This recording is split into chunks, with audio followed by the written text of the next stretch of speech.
What is good, guys? It's Rey-Jay back with another video. And in this one, I want to break down what's going on with the overall market, what you should be watching for moving forward. I'm going to break down how technicals are looking on Tesla, SPY, Nvda, the QQQ, and a couple of other tickers. What the news is saying about the market that's very important, what earnings just came out that are also very important, and why tomorrow is going to be another huge day as we have some huge pieces of data coming out before the market ends up opening. But before I break anything down, all this information, before I get into any more details, let me just mention a couple of things. I am personally not a financial planner, so take nothing I say as financial advice. And also, if you guys can, please check out the Webull link, which is down below and in the description. If you sign up for Webull, the link down below, and deposit any amount of money into the account, you are guaranteed up to 12 free stocks. Now, the offer ends in just 6 days, so check it out before they run out. Anyways, let's break down what's going on with the market. Looking at the market, we got another sell-off on SPY, on Tesla, and many other tickers throughout the markets. The Nasdaq is down quite a bit, so is the S&P 500, and we're starting to see futures being affected alongside equities. So the question is, how will the market move going into tomorrow, and what's going on with the charts? Why did the market sell off the way it did? And there are many reasons why the market sold off. We had an aggressive sell-off on Google after their earnings were, in my opinion, quite decent. I think that the sell-off was quite exaggerated, but it still sold off because of the fact that their cloud revenue didn't really meet expectations. So just that little sector caused the sell-off, and also their guidance was like decent. It wasn't really bad whatsoever. So with Google selling off, that played a big role. Then we also had the new home sales data coming out. This soared because there's a high probability that many buyers and individuals are buying up these mortgages for the new home sales because of the fact that they're worried about rates going up even higher for an extended period of time. So they're just trying to capture these rates where they currently are. And this is what tends to happen in economics during many different psychological changes, and also because of buyer anticipation. Now, moving forward, the S&P 500 fell more than 1% to close below 4,200, which is the first time since May of 2023. And the same thing with the Nasdaq. It's the worst day since February of this year. So it's been a long time since we saw the market at these lows. The question is, will the market continue selling off? And I will talk more about that in just a few minutes. I just wanted to call out that Meta, and this is not really accounting for inflation, but Meta still had its strongest sales and profits in history last quarter. But once again, you have to account for inflation because statistics like this could always be misleading. But nonetheless, it was still a good report for them. They did relatively well. They beat on EPS and revenue, which is a good sign. And overall, even though they beat quite well for EPS, you could see it was $4.39. Revenue was higher than what was expected at 34 billion. Despite this, there was some decent news and not so good news that came out because their guidance was very mixed. They were saying that some sectors would be better than expected, better than what expectations and estimates were, and other ones were not so much. So it was very wide and very much just mixed, if anything. So that's why Meta is not like soaring to some crazy high levels, like a 10+% move. It's only up about 4% right now. So for that reason, I mean, this could help the market for tomorrow. Same thing with IBM being slightly green. Their earnings have been quite decent. Software sales are up about 8%, and they beat on EPS and revenue very slightly. So nothing too crazy from them. But what was quite good was the fact that their overall revenue was up 4.6%. That's better than what we saw in the past. So not bad whatsoever. So pretty good earnings for today. This could help the market.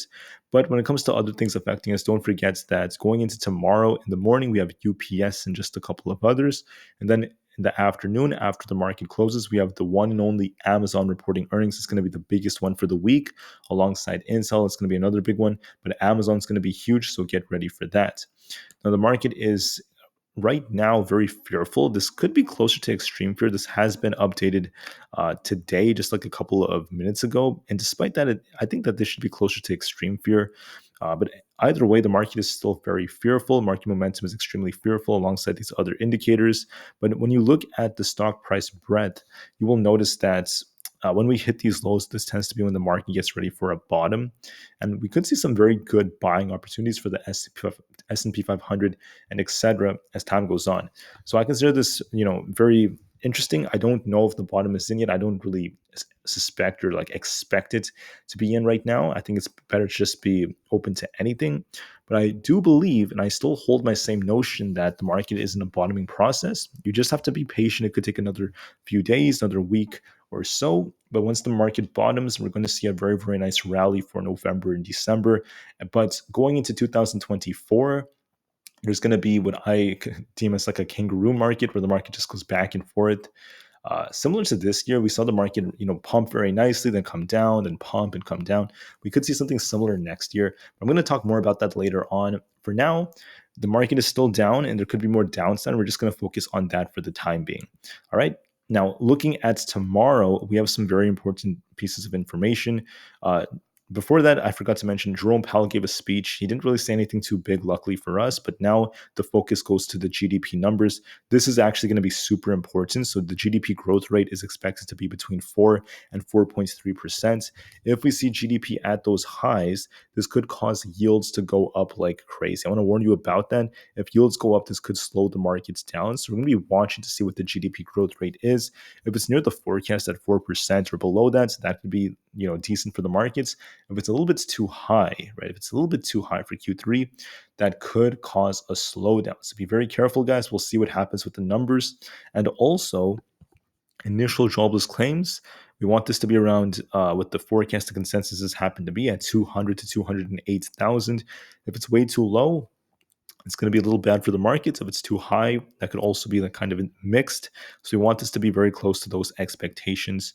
Then we have some Fed speakers tomorrow. We have Waller giving a speech. After that, we have other pieces of data coming out from the Fed, the manufacturing numbers, and etc. So nothing too crazy. But make sure you watch these pieces of data at the very end of the day. We have the 12 and 15-year mortgage rates. Then we also have the 30-year mortgage rate coming out and the 7-year note auction. I will talk more about these later on. But for now, our main focus needs to be initial jobless claims and the GDP numbers, as we have lots of data coming out for tomorrow. So what do I see for the market? Is the market going to sell off more? We have good news and bad news, okay? The good news for the markets is the fact that right now we have a bullish divergence developing on SPY, which means that a bounce will come likely soon. But there's no guarantee, we're done selling off just yet. So we could sell off a little bit more, and if this bullish divergence remains, then the market could bounce later, or it could try to bounce from here. It depends on how we hold 417 for tomorrow. Now, Meta and IBM's earnings could help the market bounce. So we have like two positive things for the market, but I'm not super convicted in anything just yet because we have to wait for the GDP numbers coming out tomorrow morning. So that's going to be very important. Make sure you watch this all very, very carefully, and we will see how this affects us. So moving forward, with this bullish divergence and with these potential buy signals forming, there is a chance the market may try to balance, but we're going to be watching this test first, and we're going to be watching the GDP numbers. So if we sell off more, make sure you watch 417 as support. If we break that, watch 416.29. If that fails us, we're going to come all the way down towards this 415 area, and that's going to be very, very key. If we bounce, you're going to be watching 418 as resistance. If that breaks, we could see this thing test 419, and then 420 is going to be key. If we get above 420, watch 422 as key resistance. We have to try to break 420 at the very least to turn bullish. And if we break 422, that's going to be a good signal to fill the gap up to 423.5. So what do I think is going to happen? I give you guys like the resistance levels and supports to watch for. Honestly, guys, I can't really predict this with high accuracy because it depends on the GDP numbers. But some signals right now, at the time I'm recording this, before the GDP numbers even came out, suggest a bounce should be coming. I can't promise it. Like I said before, it depends on the numbers, but we might see a bounce back up to 420. And if we reject off this, we could sell off even more. If we break it, like I said, we could try to make our way back up, but it's going to depend on if we hold 417 nicely, do we get that bounce or not, or do we continue to break below it, and what happens with those GDP numbers. All right, so watch those levels carefully. The market is looking a little weak, but everything could change depending on these other factors. Now for the QQQ, okay, we're currently at this 350 level. If we break lower, you're going to be watching 347, 345, 342.5 below that. Well, actually we have, I'm sorry, from my memory, I remember we have 344 first and then that. So you're going to be watching 344 right here.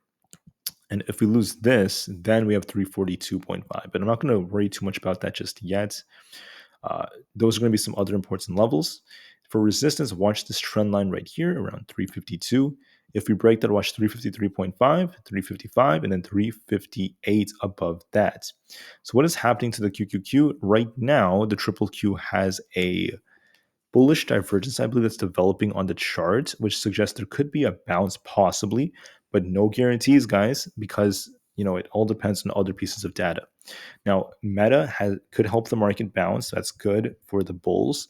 The technicals look like they could favor a bounce, but we need to see this thing hold 350 tomorrow.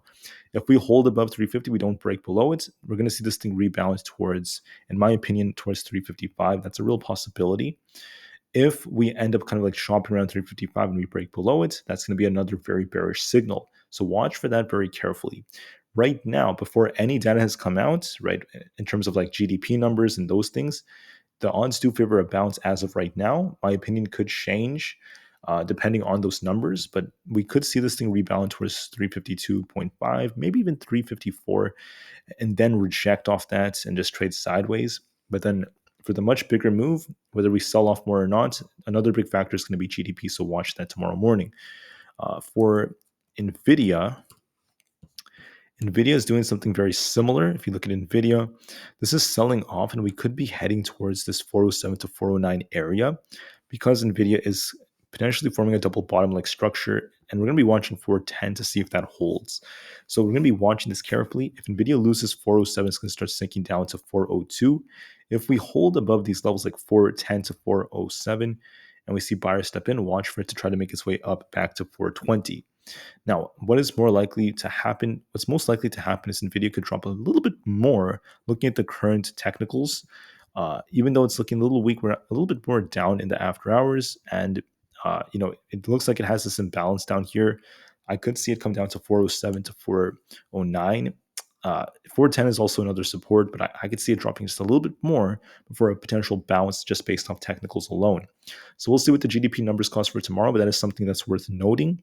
As far as Aapl goes, Aapl also has a bullish divergence, suggesting a bounce should be coming, at least theoretically, but it's going to depend on other factors. So Aapl came down again. So right here, you guys can see it. And the RSI was kind of like trending in the upwards direction. We're going to be watching this 170 support on Aapl. If it holds 170, this divergence could cause Aapl to try to balance, because if you look at the 30 minutes time frame, it's a little bit more clear right here. So if we bounce here, we're going to be watching for a retest of 172.